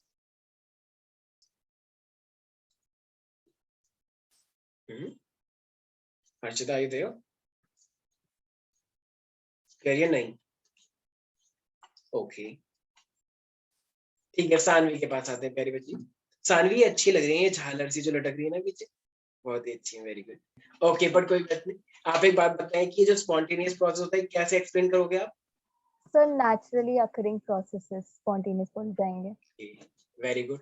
अच्छा, नेचुरली भी नहीं हो रहा है तो फिर और क्या बोल सकते हैं? मान लो कोई प्रोसेस नेचुरल नहीं है लेकिन फिर भी वो अपने आप हो रहा है, तो अपने आप हो, मैंने बोल दिया। So the process which take place by itself, right, या by some natural forces without applying any external force. अच्छा, मैंने पानी के अंदर कॉमन सोल्ट डाल दिया और वो अपने आप ही घुल गया पानी के साथ साथ, तो वो क्या स्पॉन्टेनियस हुआ या नॉन स्पॉन्टेनियस? स्पॉन्टेनियस। अच्छा, एक रिवर आ रही है, एक रिवर सीधे झरना सा है, झरना सा सीधे नीचे गिर रहा है, ऊपर नहीं गिर रहा, तो वो झरना जो गिर रहा है पानी का, वो spontaneous non spontaneous? Spontaneous. Okay, अब मान लो सानवी कहीं पे गई थी, मान लो ये गोवा के बीच में मिट्टी लेकर आए हम, ठीक है, जो भी लेकर आए, अब ये पानी के अंदर घोलने की कोशिश करिए कि मिट्टी खुल क्यों नहीं रही, आज तो मैं घोल के रहूंगी इसे। इसने मिट्टी को खूब हथौड़ी से मारा, खूब ईंट से तोड़ तोड़ के, ठीक है, उसका पूरा एकदम पाउडर बना के खूब ये घोल रही है, और वो फाइनली फिर कहेगी ले बहन तू भी क्या रहा है कि ले जा एंजॉय कर, वो घुल गई मिट्टी लास्ट में आके, इतना चूरा चूरा बना दिया, पूरे दिन लगी रही। तो अब बताओ, वो जो इतना दिन वो लगी रही और फाइनली घुल गया, तो वो स्पॉन्टेनियस माना जाएगा या नॉन स्पॉन्टेनियस? जबरदस्ती की गई है उनके साथ, ठीक है, जबरदस्ती से। तो वो एक डायलॉग है ना, शेर भी वो बन जाता है, पता नहीं क्या बोल रहा था उस डायलॉग, ठीक है। ऐसे अगर मान लो तुमने कोई जुल्म किया भी नहीं है, लेकिन फिर भी पुलिस तुम्हें इतने डंडे मारेगी, तुम्हें कोर्ट के अंदर यही बोलना है कि हाँ तुमने किया है, तुम्हारी पिटाई हो रही है, टॉर्चर किया जा रहा है तुम्हें, तुम कहोगे हाँ हाँ हाँ पुलिस वाले, पुलिस में मारो मत, लेकिन मैं बोल दूंगा। हाँ, वो बात अलग है, फिर तुम कोर्ट में फिर से बदल जाओगे कि मुझे मारा है इसने, जबरदस्ती बुलवा रहा है मेरे से तो वो अलग बात है, ठीक है। तो ठीक है, फिर तो उनकी वोट लग जाएगी। फिर यही तो स्ट्रेटेजी होती है, अगर कोई ऐसा करे तो हाँ बोल दो, उस टाइम पे फिर से पलट जाओ। अब वो अगर फिर से कस्टडी मिल गई तुम्हें फिर नहीं छोड़ेगा तुम्हें चलो आते हैं टॉपिक के ऊपर। तो स्पॉन्टेनियस प्रोसेस पे लिखते हैं, it is the process which take place by itself is called spontaneous processes। ये आप लोग जानते हैं, मुझे लिखवाने की जरूरत नहीं थी, बट स्टिल आप लोगों का LEVEL देखकर मुझे लिखवाना पड़ रहा है। It is the process which takes place by itself. It's called or without assistance of external force. What? Resistance forces? Without assistance of external force. Any external agency. Yes, very good, Shabash. Nice shirt, Vinit. Okay, तो ये हमारे पास है, क्योंकि ऋषभ बोलता है इसलिए मैंने बोल दिया। तो ये स्पॉन्टेनियस प्रोसेस, एग्जांपल लिखो विनीत कह रहा है मेरी बात को अपनी बना के बोल रहा है, तो मेरा क्यों थोड़ा ओके फाइन, मैं कुछ नहीं बोल रहा Rishabh, I am sorry. Spontaneous process example लिखो, dissolution of common salt into water, dissolution of, but definition को करना रिपीट, वो भी मैंने, it is the process, अच्छा तुम्हारा ध्यान भटक गया था, okay, it is the process which take place which take place by itself, it is the process. यही तो मैं चेक बस इतना ही। इट इज हाँ बस इतना ही। और उसने भी तो पढ़ा था मैंने इतना कुछ, वो तुम्हें पता होगा, सुना होगा शायद तुमने। और विदाउट एनी एक्सटर्नल एजेंसी, ठीक है, कोई भी सर असिस्टेंस ऑफ क्या बोल रहे हो तुम, ये असिस्टेंस? अच्छा, assist without external agency assistance, बस यस सारी भरकम कहने की जरूरत नहीं है, ठीक है। बाकी तुम लिख सकते हो, आपको बस मीनिंग समझ में आना चाहिए। खतरनाक खतरनाक वर्ड ला रहे हैं, ठीक है। तो ये dissolution of common salt into water, flow of water down into the hill, down a hill actually. एक झरना गिर गया, झरना तो गिरता ही है वैसे भी। कभी किसी ने देखा है झरना ऊपर जा रहा है? हाँ देखा झरना ऊपर? हाँ देखा है तुमने? मूवी मैं एक्चुअली बहुत सपनों की दुनिया में हूँ दोनों, थोड़ा बाहर आ जाओ इस दुनिया से, ठीक है, रियलिटी को थोड़ा फेस करो। तो flow of water down a hill, वो नहीं कहता वो कि कभी तुम्हें लिखा है कि ऐसा तारे टिमटिमा रहे हैं, वो कहते हैं ऐसा नहीं होता है, कह रहे नहीं नहीं होता है, जब तुम्हें मतलब जब तुम अच्छी पढ़ाई करते हो तब ऐसा होता है, बाकी आप लोग समझदार। तो flow of water down a hill, तो वो भी क्या माना जाएगा? स्पॉन्टेनियस, ठीक है बच्चे। अच्छा, इवेपोरेशन ऑफ वाटर क्या माना जाएगा? स्पॉन्टेनियस। Spontaneous. यस, तो evaporation of water is called spontaneous, ठीक है बच्चे। अच्छा बॉइलिंग तो सर फिर नॉन स्पॉन्टेनियस हो जाएगा। हाँ हाँ, क्योंकि बॉइलिंग में तो भाई, बॉइलिंग कभी अपने आप होता है? कभी देखा किसी ने कि किसी गैस अपने आप जल गई और पानी उबाल उबाल मार रहा है कि देखो देखो हम स्पॉन्टेनियस से पानी उबाल मार रहे हैं, रोक नहीं पा रहे तुम लोग? नहीं, तुम जबरदस्ती करवा रहे थे उसे। तो लिखो नॉन स्पॉन्टेनियस लिख लोगे ना यार खुद ही, which neither take place by itself nor by any initiation or by no, like neither by natural forces nor by itself, ठीक है, कैसे भी डेफिनेशन बना लो यार, लिख लो। It is the process which neither take place by itself, which neither take place by itself nor by any external agency. Oh, sorry, nor by एक second, nor by initiation, ऐसा भी कर सकते हैं, nor by initiation। भाई external agency तो हो ही सकता है ना सर Sorry. एक्सटर्नल फैक्टर्स ही हाँ। बोल देते हैं ना। एक ठीक है लिख लो। इतना भी लिख सकते हैं, the process which can never be take place by itself, they are called non spontaneous forces, जो कभी अपने आप take place नहीं होते नेचुरली, ठीक है। जैसे कि वाटर ऊपर जा रहा है, मान लो वाटर ऊपर जा रहा है, वाटर ऊपर जाता है क्या? हाँ जाता है। तुम लोगों की सोसाइटीज है, तो तुम लोगों के सोसाइटीज के ऊपर टंकी रखी हुई है पंप से। सागर नाम की, ठीक है, सागर वाली टंकियां आती है ना। Thank you so much. Yes. सागर चेन्नई है। चुप रहो प्लीज, ठीक है। तो अभी अब तक गुस्सा हो गया, ये थोड़ा चिढ़ गया अभी कि हो अब मैं भी हमला करूंगा आपके ऊपर। तो ये सागर नाम की टंकीज होती है, राइट। तो उसमें पानी कैसे जाता है? नेचुरली जाता है या फिर मोटर लगाई जाती है उसके लिए? पंप, मोटर लगाते हैं। मोटर लगाते हैं ना, पंप, बड़ी बड़ी मोटर आती हैं जो लगे तुम्हारे बेसमेंट में लगी रहती हैं, शोर भी मचता है बहुत ज्यादा। तो वो पानी को खींचती हैं और ऊपर तक भेजती हैं। और दिल्ली में ऐसी आवाज नहीं आती तुम लोगों की, टंकी भर गई मोटर बंद कर दो? यूजुअली आती रहती है दिल्ली में, ऐसी बहुत आवाज आती है। Yes sir. और कुछ लोग वो लगवा लेते हैं आजकल, गुड मॉर्निंग, आपकी टंकी भर चुकी है, कृपया बंद कर दें, गुड मॉर्निंग। इस तरीके से आजकल वो गुड सर मॉर्निंग। लगवाया ना आपने?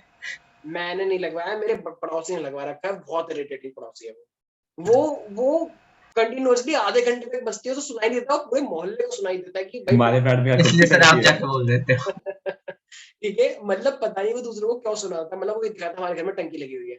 अरे भाई ये क्या शो ऑफ है गंदा सा, कि कृपया आपकी टंकी भर चुकी है, कृपया बंद कर ले। बहुत ही बुरी गंदी थी। ठीक है चलो इट्स फाइन। तो मैं क्या कह रहा था, तो वो मोटर से ऊपर जा रहा है, तो नेचुरली जा रहा है या जबरदस्ती करवा रहे हैं? जबरदस्ती। फ्लो ऑफ वाटर अपस्ट्रीम, तो ये नॉन स्पॉन्टेनियस हो गया, ठीक है। सैंड को, अभी सानवी ने सैंड को मिक्स किया था वाटर के अंदर, मिट्टी को कोई मिक्स कर पाता है क्या? लेकिन हमने कर दिया। तो लिखो dissolution of sand into water, कुछ जबरदस्ती करवा रहे तो फिर वो नॉन स्पॉन्टेनियस माना जाएगा। अच्छा, जनरली हीट कहाँ से कहाँ जाती है? Hot body to cold body या cold body to hot body? Hot body to cold. Hot to cold. तुम्हें बड़ा पता है, hot body to cold body. चलो ठीक है, वेरी गुड। क्योंकि इंजन जब गर्म होता है तो ऑफ कोर्स वहीं से बॉडी जाएगी ना। मेरे को लगा तो मेरे को देख के बोले। तो देखो अगर कोई भी हॉट होता है, ठीक है, तो यूजुअली हीट वहां से निकलती है, राइट, और वो कोल्ड की तरफ जाती है। हाँ सर ऐसे भी आपको फीवर है। तो हाँ, इसलिए तो मैं बोल रहा हूँ ऑफ कोर्स फीवर है। तो ये हमारे पास, ऋषभ चिढ़ो मत तुम प्लीज, ठीक है। तो ये हमारे पास कहते हैं हॉट बॉडी से एकदम कोल्ड बॉडी की तरफ जाता है, लेकिन ओह चाय पी रहे हो, लेकिन क्या कोल्ड बॉडी से हॉट की तरफ हीट जा सकती है क्या? नहीं, कोल्ड बॉडी के पास तो हीट इतनी नहीं होती, तो जाएगी क्या? पर मान लो फिर भी ऐसा हो रहा है, तो ऐसा हो रहा है तो वो जबरदस्ती हो रहा होगा या नेचुरल फोर्सेस से हो रहा होगा? जबरदस्त। तो नो, तो इसलिए लिखे हैं flow of heat from cold body to hot body. Cold body से हीट की तरफ जाने का सेंस नहीं बन रहा है, और अगर हो रहा है तो वो जबरदस्ती करवाया जा रहा होगा, तो वो हो जाएगा नॉन स्पॉन्टेनियस। चिराग आनंद, तुम्हें ये समझ में आ रहा है हम ये सब क्या बातें कर रहे हैं? यस सर आ रहा है, ओके, क्योंकि बोल वीडियो भी रहा हूँ तुम। सारे बच्चे वीडियो ऑन रखें। रिया, सन्नी, छोटी पांडा, किसले, स्वास्तिका, एक बच्चे कह रही है बड़ी पांडा, ये क्या बोले तुम लोग? ओके, तो ये हमारे पास है, ठीक है। तो अब देखो, ये तो हमारे पास हो गया second law of thermodynamics, spontaneous और नॉन स्पॉन्टेनियस, ठीक है। तो एक बार हम आना चाहते हैं श्रेष्ठा के पास। श्रेष्ठा प्यारी बच्ची, एक छोटा सा डिफरेंस बस स्पॉन्टेनियस और नॉन स्पॉन्टेनियस। स्पॉन्टेनियस में एक्सटर्नल फोर्सेस नहीं लगती और नॉन स्पॉन्टेनियस में लगती है। हाँ, मतलब अपने आप किसमें हो रहा है? सर स्पॉन्टेनियस में। अगर स्पॉन्टेनियस प्रोसेस अपने आप हो रहा है अनुष्का, तो वहां पे डिग्री ऑफ रैंडमनेस इंक्रीज हो रही होगी या डिग्री ऑफ रैंडमनेस डिक्रीज हो रही होगी या इंक्रीज हो रही होगी? सोचो। तो फिर से बोलना, क्या बोला? हम लोग आपस में बिचना पसंद करते हैं। हम लोग जब भी मेट्रो ट्रेन आती है तो तुम लोग क्या देखते हो कि मेट्रो भरी हुई है इसमें चढ़ जाए, या तुम लोग देखते हो कि मेट्रो खाली खाली है इसमें चढ़ जाए? खाली में। दिवाली में। खाली में। एक बच्ची कह रही नहीं, मैंने बच्चा कह रहा कि नहीं, हमें तो मजा आता है जब ट्रेन एकदम पूरी खचाखच होती है, खचाखच भर के धक्का मारो लोगों को। ये क्या बदतमीजी है? पॉकेट। कह रहा है कि थोड़ा सा सही, वो शांत फर्स्ट क्लास का ही बच्चा है ये वो। धक्का मारो धक्का मारो उसको, धक्का मार रहा है वो, तो धक्का मार रहा है। तो ऐसी बदतमीजी ना करें प्लीज, कोई थप्पड़ मार देगा बदतमीज, ठीक है। तो इसीलिए हम सबको डिग्री ऑफ फ्रीडम चाहिए, और डिग्री ऑफ फ्रीडम कब आएगी? जब वो स्पॉन्टेनियस होगा, ठीक है। तो अब आप लोग एक हेडिंग डाले entropy, entropy, entropy. Second law तो खत्म हो गया ना। हाँ, अरे वो तो खत्म हो गया। उसके बाद तुमने स्पॉन्टेनियस और स्पॉन्टेनियस भी पढ़ लिया। एंट्रोपी, तो एंट्रोपी क्या है आप लोगों को पता लग चुका होगा, राइट? तो जब भी एंट्रोपी का नाम आया, उन बच्चों को इमेजिन करो जो छुट्टी होने के बाद भाग रहे हैं बेफालतू की, भाग और शोर मचा रहे हैं अलग लेवल का, ठीक है। तो इसका मतलब वो सब क्या अटेन कर रहे हैं? एंट्रोपी इंक्रीज हो रही है, एंट्रोपी डिक्रीज हो रही है? इंक्रीज। रैंडमनेस बढ़ रही है उन लोगों की, भाग रहे हैं बेफालतू की, भागो, लाइफ इज अ रेस। तो इसीलिए लिखो, it is the measurement of randomness, it is the measurement of randomness और disorderness of system. It is the measurement of randomness और डिसऑर्डर, और डिसऑर्डर ऑफ द सिस्टम भी लिख सकते हो, डिसऑर्डर ऑफ द सिस्टम। नीचे के स्टार पॉइंट डाल के लिखो, greater the randomness, greater the और के बाद क्या बोला था? और disorder of the system. System का ऑर्डर क्या है? Disorder of the system, disorder of the system. नीचे स्टार पॉइंट डाल के लिखो, greater the randomness greater will be the entropy, greater the randomness greater will be the entropy of the system। अच्छा, चिराग से पूछते हैं। चिराग, एक मेरे पास बॉक्स है जिसमें गैस भरी हुई है, एक मेरे पास बॉक्स है जिसमें लिक्विड भरा हुआ है पानी, और एक मेरे पास है जिसके अंदर आइस भरी हुई है, ठीक है। तो तुम्हें क्या लगता है, ये मेरे पास गैस है, ये लिक्विड है, ये सॉलिड है, तो किसके पास सबसे ज्यादा रैंडमनेस होगी? सबसे ज्यादा एंट्रोपी किसके पास होगी? सर सॉलिड के पास बहुत गैस। नहीं सॉरी, हाँ गैस कर। सोच लो, क्योंकि आपने दोनों चीजें बोल दी हैं। नहीं सर गैस। अच्छा, गैस के पास ज्यादा रैंडमनेस होगी। अच्छा, और सॉलिड के पास क्यों हो रही थी वैसे पहले? नहीं सर, वो मैं गलती से कंफ्यूज हूँ, वो क्योंकि ज्यादा बिछा हुआ है ना सॉलिड सॉलिड। तो आपस में फिक्स्ड है, सॉलिड तो मूव ही नहीं कर सकते बेचारे, जहां पे फिक्स है वहीं पर ही फिक्स हो गए। तो मैं लाइफ में एक रूम में बंद कर दिया जाए कि यहीं पर ही रहना, आज के बाद मूव मत करना, यहीं पर ही मिलना, बस बस यही जिंदगी है तुम्हारी। तो क्या तुम लोगों को फ्रीडम जैसी फीलिंग आएगी? फ्रीडम तुम्हारी आजादी छीन गई अब। और यहाँ पे गैस के पास देखो, चलो चले नील गगन में उड़ते जा रहे हैं, उड़ते को पता ही नहीं कहाँ जा रहे हैं। तो यहाँ पे रैंडमनेस ज्यादा है, लिक्विड के पास कम, उससे कम और भी, सॉलिड में तो बिल्कुल ही नहीं होती रैंडमनेस। ठीक है बच्चे, याद रहेगी। अब ये एंट्रोपी आपने पढ़ तो लिया। अब देखो, जब भी एंट्रोपी हम चेंज की बात करेंगे कि एक रिएक्शन में एंट्रोपी चेंज हुआ है, पहले नहीं था, अब चेंज हो गया है। जैसे आप लोग चीनी डालते हैं, चीनी मतलब शुगर, जब भी आप चाय बनाते हैं तो वो पहले सॉलिड स्टेट में, राइट? जब आप चाय पीते हैं तो वो चीनी का टुकड़ा आता है या चीनी लिक्विड फॉर्म में ही आती है? लिक्विड। लिक्विड। तो इसका मतलब जब आपने चीनी को घोल दिया उस चाय के अंदर, तो उसकी रैंडमनेस इंक्रीज हो गई होगी या डिक्रीज हो गई होगी? Decrease, increase, increase, increase. Increase हुई है ना। पहले जुड़े हुए थे वो, अब पूरे पानी में फ्लो कर रहे हैं। ठीक है, उधर से उधर लहर मार रहे हैं, झपकी मार रहे हैं कि आज चाय है मीठी मीठी। ठीक है, तो ये हमारे पास डेल्टा एस जो हो जाएगा, देखो numerically it is equal to Q by T. ठीक है, तो डेल्टा एस जो एंट्रोपी का फॉर्मूला होता है, आप ध्यान रखेंगे, it is the Q by T. Q का मतलब है हीट, टी का मतलब है टेम्परेचर। तो लिखने आप लोग एंट्रोपी चेंज के अंदर न्यूमेरिकली लिखें, it is the amount of heat absorbed, it is the amount of heat absorbed isothermally and reversibly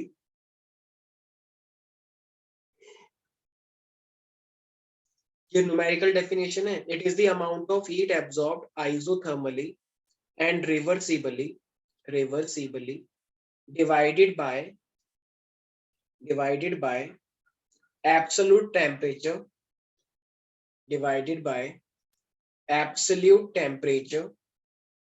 at which heat is absorbed, divided by absolute temperature at which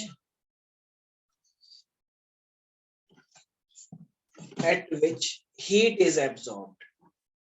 तो ये बस starting से repeat कर दूं। Why not? It is the amount of heat absorbed isothermally and reversibly divided by, बताओ ऐसी definition भी होती है उसमें डिवाइडेड बाय भी आ जाता है। हाँ ऑफ कोर्स, क्योंकि न्यूमेरिकल डेफिनेशंस है। Reversibly divided by absolute temperature at which heat is absorbed. तो डेल्टा एस जो होता है वो क्यू बाई टी होता है, आप ध्यान रखेंगे। ठीक है, और हीट का मतलब कैलोरी, मतलब इसमें टेम्परेचर भी आ गया ना, तो आप लिखेंगे इसकी यूनिट जो होती है वो कैलोरी पर केल्विन पर मोल होती है, ऑल्दो जूल भी हो सकती है ऑफ कोर्स। तो आप लोग ये ध्यान रखेंगे। ठीक है बच्चे, तो डेल्टा एस जो है हमारे पास, ठीक है, वो क्यू बाई टी। और आप लोग जानते हैं अगर आइसोथर्मल की बात हो रही है ना, तो आइसोथर्मल में डेल्टा यू तो जीरो ही हो जाता है, तो क्यू और एच बराबर होता है ना। तो क्या मैं एक पल के लिए अगर मैं क्यू को ही हीट भी मान लेता हूँ, जो एक बार अनुष्का ने भी बोला था, क्या मैं ऐसे बोल सकता हूँ फिर डेल्टा एच अपॉन में टी? क्योंकि आइसोथर्मल ये भी तो बोल सकते हैं ना डेल्टा एच, क्योंकि क्यू का मतलब डेल्टा एच से ही है। मान लो अगर आपके पास कोई भी सॉलिड था और अब वो सॉलिड से लिक्विड बन गया है, तो बस अगर आपको पता है कि कितना डेल्टा एच चेंज हुआ और किस टेम्परेचर पे हुआ है, तो आपकी एंट्रोपी निकल के आ जाएगी। ठीक है, so when 1 mole of solid change, heat capacity नहीं बता रहे हैं एक तरीके से। काइंड ऑफ पर हीट कैपेसिटी डिपेंड करता है ना सर, नंबर ऑफ मोल्स पे भी, अमाउंट पे भी करता है। 1 kg सब्सटेंस है, मैं तो यहाँ पे ऐसा ना तो केजी ले रहा हूँ ना मैं नंबर ऑफ मोल्स ले रहा हूँ। ठीक है, मैं बस टेम्परेचर ले रहा हूँ, किस टेम्परेचर पे वो हो रहा है। तो इट इज दी लाइक, जैसे मैं एंट्रोपी ऑफ फ्यूजन निकालूंगा तो वो सॉलिड से लिक्विड बन रहा होगा, एंट्रोपी ऑफ वेपोराइजेशन निकालूंगा तो डेल्टा एच वेपोराइजेशन वाला लूंगा, राइट? अच्छा, वेपोराइजेशन किस पे होता है, बॉइलिंग पॉइंट पे या मेल्टिंग पॉइंट पे? सारे बच्चे ध्यान से सुने मैं क्या बोल रहा हूँ।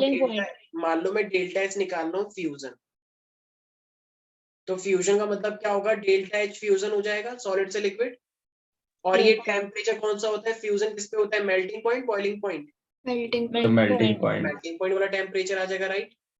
ऐसी अगर मान लो मैं वेपोराइजेशन की बात करता हूँ, तो इस बार मैं वेप निकाल रहा हूँ, वेप का मतलब वेपोराइजेशन। तो ये डेल्टा एच भी क्या हो जाएगा, वेप, और डिवाइडेड बाय क्या, अब वेपोराइजेशन किस पे होता है, बॉइलिंग पे या बॉइलिंग पॉइंट। तो ये हो जाएगा। ठीक है बच्चे, तो भाई एंट्रोपी में चेंज हो रहा है, तुम लोग जानते हो, ऑफ कोर्स हो रहा है। तुम्हारे पास आइस क्यूब था, आइस क्यूब को तुमने मेल्ट करवा दिया 0 डिग्री पे, तो बताओ उसकी रेंडरनेस बढ़ी या नहीं बढ़ी? बढ़ गई। बढ़ गई। और बढ़ जब गई। तुम उसे हीट करोगे, वेपर बनाओगे, तो फिर तो और भी ज्यादा बढ़ गई, फिर तो वो पूरे Yes. रूम में फैल गया मान लो। ठीक है, तो इसलिए कुछ एल्कोहल्स जो होती है, तुमने अगर इसका एक ड्रॉपलेट भी वेपराइज करवा दिया, पेट्रोल का एक थोड़ा सा एक मोल वेपराइज करवा दिया, तो इसकी स्मेल आती है नहीं आती? आती है भाई। Yes, sir. ठीक है, गॉट इट एवरीबडी? क्योंकि ये वोलेटाइल होते हैं, तुरंत हो जाते हैं। Yes, sir. ओके, तो ये था हमारे पास प्यारे प्यारे बच्चों एंट्रोपी। बहुत ही सिंपल सा टॉपिक था क्यूबाइटी, लेकिन इस एंट्रोपी का बहुत बड़ा रोल है। ठीक है, अब last topic of this chapter, जिसका नाम है गिब्स फ्री एनर्जी।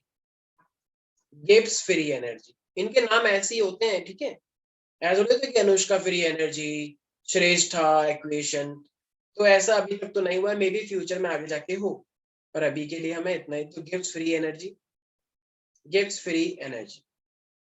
आप लोग जानते हैं प्यारे प्यारे बच्चों की, यहाँ पे नोएडा के अंदर आज प्राइम मिनिस्टर मोदी जी आए, उन्होंने बोला नोएडा इंटरनेशनल एयरपोर्ट भाइयों बहनों, विकास की गंगा बहाएंगे, यूपी में ही बहाएंगे, क्योंकि इलेक्शन आ रहा है। ठीक है, इलेक्शन ही सही, इलेक्शन ही सही, कम से कम विकास कुछ तो फायदा होगा। हाँ, इलेक्शन ही सही, कोई बात नहीं। अभी देखो तुम्हारी प्रॉपर्टी कितनी की, 1 करोड़ की, देखो कुछ दिन बाद देखना 2 करोड़ की हो जाएगी, जैसे जेवर है वो बनेगा। पर हाँ, टाइम लगेगा अभी उसमें, इतनी जल्दी नहीं, अभी सिर्फ वो हुआ है शिलान्यास। अब मैं ये बात क्यों कह रहा हूँ, एक बच्चे कह रही है ये बात कहाँ से आ गई, मैं ये बात इसलिए बता रहा हूँ कि बीजेपी इतना पैसा खर्च कर रही है, मान लो पहली बात तो सब हमारा ही पैसा है, ठीक है, बता दो तुम लोगों को टैक्स मिलता है ना, इसीलिए बीजेपी अपने घर से ला रही है, प्लीज। यही तो पॉलिसी होती है इन पार्टीज की। सर को सब्सिडी भी नहीं मिली, बताओ इस चक्कर में। वेरी गुड, तुम्हें देंगे हम सब्सिडी अच्छी वाली। तो ये जो हमारे पास है, ये जो सरकार पैसा लगा रही है, बीजेपी पॉलिटिकल पार्टी जो पैसा लगा रही है, क्या इनको जितनी भी फंडिंग होती है, क्योंकि लोग डोनेशन भी देते हैं ना अपना काम निकलवाने के लिए, हमें यहाँ टेंडर दे देना, हमें यहाँ टेंडर दे देना, कंपनी चाहिए होती है, हम मेट्रोपोल हमें दे देना, हम बनाएंगे मेट्रोपोल भ्रष्टाचार करके। ठीक है, तो ठीक है, टेंडर देना होता है। अब बताओ इनके पास जितना भी पैसा है, मान लो इनको मिला, अभी चलो कम अमाउंट लेके चलते हैं, कुछ जहां तुम सोच नहीं पाते ना। ठीक है, तो मान लो 1 करोड़ की बात चल रही है, इनको फंडिंग हुई 1 करोड़ की। 1 करोड़ का मतलब आप इसे बल्कि 100 से मल्टीप्लाई करते ना, इतनी फंडिंग हो रही है, उससे भी ज्यादा, करोड़ों करोड़ों की, करोड़ों करोड़ की फंडिंग हो रही है। मान लो 1 करोड़ की बात चल रही है, क्या बीजेपी 1 करोड़ का 1 करोड़ क्या जेवर एयरपोर्ट पे लगा देगी, नोएडा इंटरनेशनल एयरपोर्ट पे, कि भाइयों बहनों आपको लो विकास की सौगात? फिर बीजेपी खुद क्या करेगी, क्या हमारे पास कुछ भी नहीं है, क्या कहाँ गया, क्या सारा जेवर एयरपोर्ट पे लगा दिया, क्या अच्छा दोस्तों तुम्हें क्या मिला, क्या यूपी जीत गए हम, कि अच्छा और बाकी स्टेट के लिए, कि बाकी स्टेट मत पूछो, मैं बस यूपी जीतना है? ऐसा नहीं होता है सर, बता दें आपको। ठीक है, हर एक स्टेट के लिए फंडिंग होती है, तो ऐसा वो पूरा खर्च नहीं करेंगे। तो मुझे एक बात बताओ, 1 करोड़ में से अगर वो लगा भी रहे हैं, 1 करोड़ तो मैं वैसे बस रफली मान रहा हूँ, ऑफ कोर्स तुम जानते हो कितने बड़े लेवल की बात होती है ऐसी। तो 1 करोड़ में से क्या मैं मान सकता हूँ कि 5,000 इन्होंने यूपी के लिए लगा दिया होगा सिर्फ, क्योंकि खुद भी तो रखना है हमें खुद भी रखना है और दूसरे स्टेट के लिए भी तो रखना है वही तो सर। Yes, तुम sir. जाके देखो एक बार बीजेपी के ऑफिस में, मतलब ये कोई बुरी बात नहीं है, तुम्हें फीलिंग आ जाएगी, तुम कहोगे अरे वाह, एयरपोर्ट से अच्छे तो यही है, ये बीजेपी के ऑफिस तो एयरपोर्ट से अच्छी फीलिंग दे रहे हैं, इतने बढ़िया, इतने शानदार, बढ़िया बढ़िया वो बना रखे हैं ऑफिस। तो आप लोग भी जानते हैं ऐसा कैसे पॉसिबल हुआ है। पहले छोटे से होते थे, ईंट गिर जाते ऊपर की थे पहले। कमाई। हाँ, पहले मकड़ी के जाले ऊपर जाके लटक जाते थे कि हाँ मकड़ी लटक गए, आजकल देखो एकदम भव्य स्मार्ट। ठीक है, तो इसीलिए आप लोग जान रहे हैं। तो मुझे एक बात बताओ प्यारे बच्चों, अब अगर मान लो बीजेपी कोई अच्छा काम भी कर रही है, यहाँ पे इतना पैसा लगा रही है, तो उन्होंने अपने अपने लिए भी पहले से बचा के कुछ रखा हुआ है, नहीं रखा हुआ है? तो गिब्स फ्री एनर्जी भी एक ऐसी ही एनर्जी है, वो एक्स्ट्रा एनर्जी, वो एक्स्ट्रा पैसे जो आप किसी यूजफुल वर्क के लिए लगा सके। ये चाहते तो ना, ये जेवर एयरपोर्ट, ये एयरपोर्ट कहीं और भी आ सकता था, लेकिन ये यूपी में ही क्यों है, क्योंकि इलेक्शन है। इलेक्शन से ठीक पहले अगर अनाउंसमेंट हो जाएगी तो बहुत बढ़िया हो जाएगा, तो माहौल बन जाएगा बीजेपी के लिए। तो ये एक यूजफुल वर्क हुआ बीजेपी के लिए भी और जनता के लिए, यूजफुल वर्क।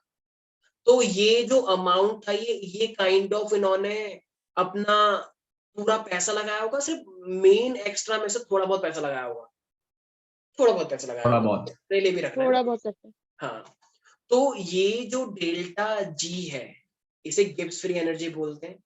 ये वो एनर्जी है जो पैसा जेवर एयरपोर्ट पे लगना है, ठीक है।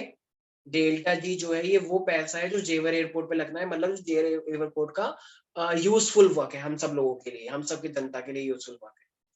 तो ये कैसे आएगा? अच्छा, 1 करोड़ एक टोटल अमाउंट था या नहीं था? 1 करोड़, 1 करोड़ में से तो 5,000 लगाए सिर्फ। तो ये जो डेल्टा एच होता है ना, ये टोटल अमाउंट है। Delta H is your total amount minus और जो, अब तो हमने क्या माइनस किया होगा, हमने क्या माइनस किया होगा? जो हमें पर्सनल रखना है, जो बीजेपी को अपने पर्सनल बेनिफिट के लिए रखना है, चंदा। Yes sir. भाई और भी तो स्टेट है, और अपने सारे मंत्री को कौन कराएगा? ये जो पार्टियां हुई इतनी सारी, ये जो विधायकों को जब खरीद फरोख्त की बात आती है तो बड़े बड़े 5 स्टार होटल में रुकते हैं, उसका पैसा कौन देगा? विधायक थोड़ी देते हैं, पार्टी फंड से जाता है सारा। तो वो सब पैसा कहाँ से आएगा? तो इनका पर्सनल पैसा हुआ ना, ये मतलब है जनता का पैसा, लेकिन बन वो पर्सनल गया। तो टी डेल्टा है। तो टोटल पैसे में से जब बीजेपी अपना पर्सनल काट लेगी तो उतना ही पैसा तो जेवर में लगा। तो यार, तो ये इस तरीके से आपको याद रखना है डेल्टा जी क्या है। तो डेल्टा जी है जब टोटल एनर्जी में से, ठीक है, टोटल एनर्जी में से जब आप अपने पर्सनल के लिए बचा के रखें, पर्सनल को छोड़ के जब आप किसी यूजफुल वर्क में एनर्जी लगाएं, जैसे जेवर एयरपोर्ट, तो ये डेल्टा जी निकल के आता है। एक बच्ची कह रही क्या बोल रहे हो आप, पता नहीं क्या क्या बोले जा रहे हो, जेवर पेपर मेरे को नहीं समझ आ रहा, ये सब पॉलिटिक्स। ठीक है ठीक है ठीक ठीक है। मान लो विनीत के पास अंधाधुंध पैसा है, भाइयों बहनों, ये तो खूब पैसा है, सबसे मैं भी। कॉल करता हूँ, खूब पैसा मिल रखा है इसे। मान लो इस विनीत के पास खूब पैसा है, लेकिन इसलिए मेरे पास आके मिला कि सर मेरे पास खूब पैसा है, बताओ क्या करें। मैंने कहा, बत्तीस। तो मैंने कहा एक काम करो, यहाँ पे इतने सारे जो गाँव है, यहाँ पे इतने सारे गरीब लोग रहते हैं, उनमें डोनेट करवा दो। ठीक है, कह रहा वेरी गुड। तो मैंने कहा वेरी गुड, और यहाँ पे डोनेट करवा दो, आयुर्वेदिक केयर फंड है, उसमें डाल दो थोड़ा सा, पीएम केयर फंड भी है तो आयुर्वेदिक केयर फंड भी है, ठीक है, बाकी आगे चल रहा है। कह रहा ओके।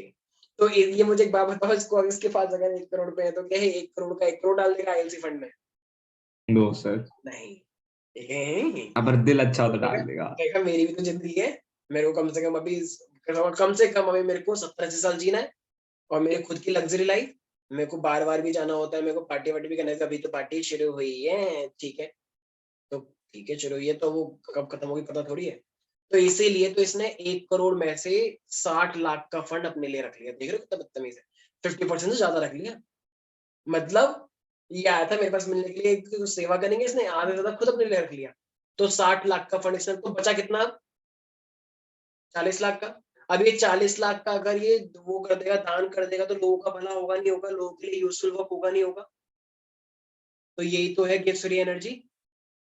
तो गिफ्ट फ्री एनर्जी है 40 लाख है, जो कि यूजफुल वर्क में यूटिलाइज हो सकता है अगर तुम्हारी इच्छा हो तो, वरना नहीं होगा। तो इसी तरीके से सिस्टम भी होता है प्यारे बच्चों। तो कुछ सिस्टम ऐसे होते हैं कि आप चाहें तो सिस्टम की कुछ एनर्जी यूजफुल वर्क में लग सकती है।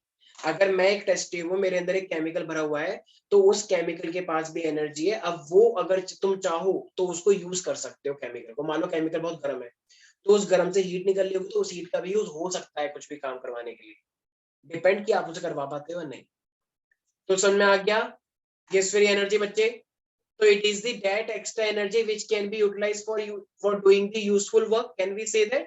Yes sir. Yes, sir. Yes, sir. और ये मेरे पास है डेल्टा एच और T minus delta S. Delta S का मतलब एंट्रोपी चेंज।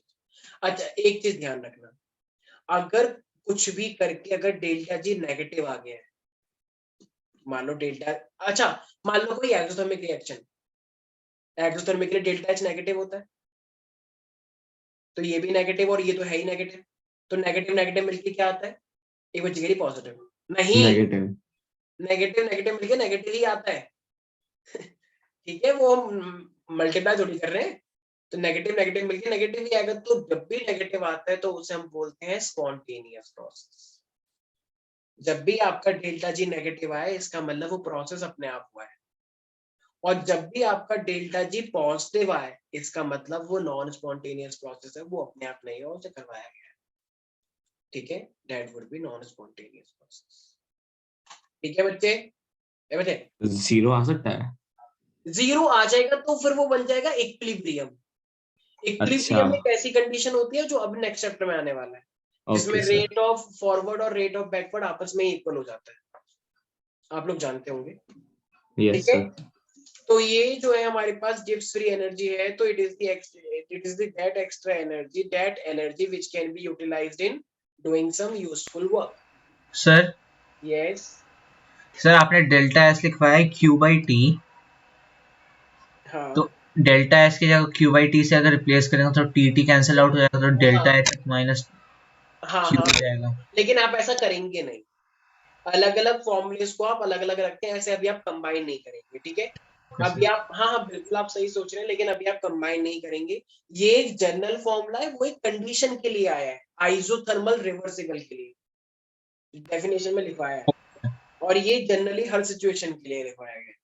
तो कंबाइन नहीं करना है अभी किसी को भी, कहीं ज्यादा ही मैथमेटिक्स लगाओ कि उधर का उधर, उधर का उधर, उधर का उधर, नई नई इक्वेशन बनाए जा रहे हैं, जो इक्वेशन कभी हमने खुद नहीं देखी वो बना दी, तो इतना दिमाग मत लगाना। ठीक है, delta G is equal to delta H minus T delta H. अच्छा, एक बच्चे से मैं क्वेश्चन पूछना चाहता हूँ, मान लो मेरे पास एक एंडोथर्मिक प्रोसेस है, एंडोथर्मिक एंडोथर्मिक प्रोसेस है, तो बताना तो ये स्पॉन्टेनियस प्रोसेस होगा या नॉन स्पॉन्टेनियस?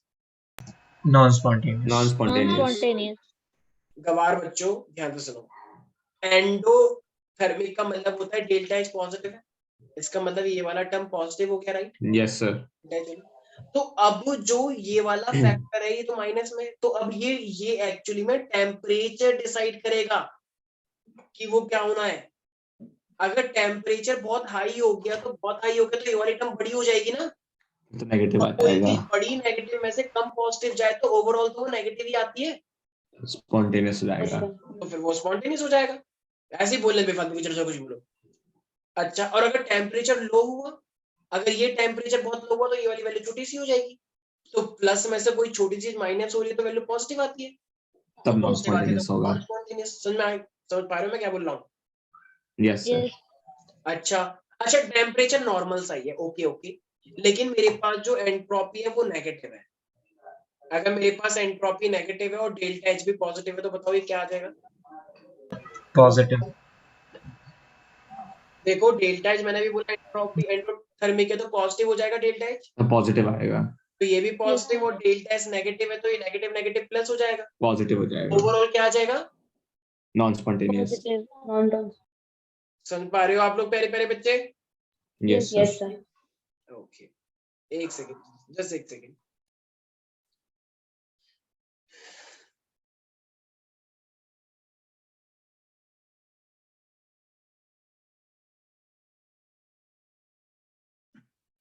ओके, तो प्यारे बच्चों ये था हमारे पास Gibbs free energy delta G is equal to, ये लास्ट फॉर्मूला है आपके इस चैप्टर का। ठीक है, और यही हमारे पास थर्मोडायनेमिक्स था। ठीक है, तो हम बाकी नेक्स्ट क्लास में क्वेश्चन करेंगे, अभी खत्म नहीं हुआ ये, अभी थोड़ा सा टॉपिक और रह गया है। ठीक है, एक्चुअली 12th के बच्चे ज्वाइन कर चुके हैं तो इसीलिए। तो ठीक है मेरे बच्चों, आज के लिए हम इतना ही रहने देते हैं, rest of the topic we will discuss in our next class. Bye bye, take care. वैसे ये चैप्टर ऑलमोस्ट खत्म है, स्टेट्स ऑफ मैटर की सारे क्वेश्चन करवाए थे, एनसीईआरटी क्वेश्चन अच्छे से कर लेना, सब्जेक्टिव पेपर है। यस ठीक है, सर। बाकी सब बहुत इजी है, कोई दिक्कत है नहीं। ठीक है, bye bye, take care. Thank you sir. Thank you, sir. Thank you sir.